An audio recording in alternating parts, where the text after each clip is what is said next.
इम्तिहान है, जाफर मकाम इम्तिहान है। मौला इतनी इजाजत दे तो मैं इंसानों की कुव्वत में इनसे लड़ूंगा। नहीं जाफर, फिर भी उंगलियां मुझ पर उठेंगी।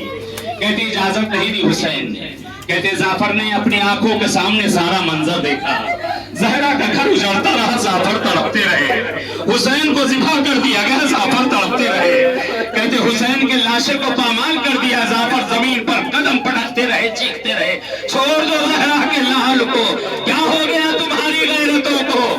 कहते वो वक्त भी आता है, काफिला यहाँ से जा चुका है, जाफर करबला में बस गए। इसी मकाम पर करबला में जाफर रह गए। कहते जाफर का काम ये था, जमीन पर लिखते थे या हुसैन, इतना रोते थे कि नाम मिट जाता था। कहते जमीन करबला पर रहे, यहाँ से जाफर वापस न गए। और कहते वो वक्त भी आया है कि अभी 30 साल पहले एक बयान जो मैंने बयां किया कि उस तरीके से शैतानी ख्वाब में आती हैं और आकर कहा गया कि जाफर का इंतकाल हो गया। तो जो तब 1400 साल से ज्यादा जिंदगी की थी, क्योंकि अजिन्ना की जिंदगियां, शैतान की जिंदगियां इनकी बहुत ज्यादा हुआ करती हैं। बहरहाल ये अहले बैत के मुहिब थे, अहले बैत के चाहने वाले थे।